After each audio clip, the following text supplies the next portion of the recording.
Jailer 2 படத்தை இப்போ அஃபிஷியலாக அனௌன்ஸ் பண்ணிட்டாங்க. இந்த அனௌன்ஸ்மெண்ட் 4 நிமிஷ டியூரேஷன் வீடியோவோட வந்திருக்கு.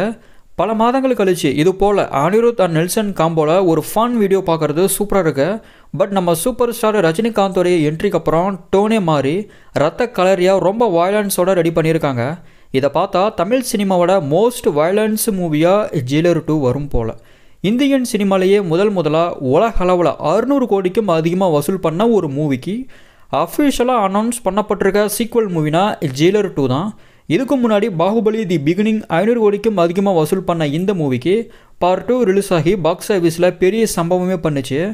ஜெயிலர் படத்துடைய கலெக்ஷனை பொறுத்தளவுக்கு ரிலீஸ் ஆன எல்லா ரீஜன்லையுமே பெரிய பிளாக் பஸ்டர் ஆகுச்சுங்க. சிம்பிளாக சொல்லணும்னா நார்த் இந்தியாவை தவிர ஓவர்சீஸ் கர்நாடகா, ஆந்திர பிரதேஷ், தெலுங்கானா, கேரளான்னு எல்லா ரீஜன்லேயும் 50 கோடிக்கும் அதிகமாக வசூல் பண்ண முதல் தமிழ் மூவி ஜெயிலர் தான். இப்போ வர நம்ம இந்தியன் சினிமா படங்கள்லையே உலக அளவில் அதிக வசூல் பண்ண டாப் 3 சீக்வல் மூவிஸ்னு பார்த்தோம்னா ஃபஸ்ட்டு பிளேஸில் பாகுபலி 2 1745 crore கலெக்ட் பண்ணிச்சு. செகண்ட் பிளேஸில் புஷ்பா 2 1600 crore கலெக்ட் பண்ணியிருக்கு. தேர்ட் பிளேஸில் ஸ்ரீ 2 874 crore கலெக்ட் பண்ணியிருக்கு.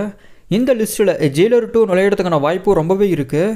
ஜெயிலர் 2 அனௌன்ஸ்மெண்ட் வீடியோவில் ரஜினிகாந்தோடைய ஸ்க்ரீன் பர்சன்ஸ் எனக்கு ரொம்பவே பிடிச்சிருந்தது. என்னை பொறுத்தளவுக்கு இந்தியன் சினிமாலேயே ரொம்ப முக்கியமான படம் இன்றைக்கி அனௌன்ஸ் பண்ணப்பட்டிருக்கு. ஆகா ஓஹோங்கிற எதிர்பார்ப்புலாம் இல்லாமல் ரிலீஸ் ஆகுச்சு ஜெயிலர். பட் ஒரு பெரிய எதிர்பார்ப்பையே க்ரியேட் பண்ணி தான் ஜெயிலர் 2 படத்தை ரிலீஸ் பண்ண போகிறாங்க. டெக்னிக்கலாக ஒரு சவுண்டான படமாகவும் திரைக்கதையும் சரியாக அமைஞ்சிட்டா ஜெயிலர் 2வும் பாக்ஸ் ஆஃபீஸில் பெரிய சம்பவத்தை பண்ணுறதுக்கான சான்சஸ் ரொம்பவே இருக்குது. இந்த அனௌன்ஸ்மெண்ட் டீசர் பற்றின உங்கள் ஒப்பீனியனை மறக்காம கீழே கமெண்ட்டில் சொல்லுங்கள்.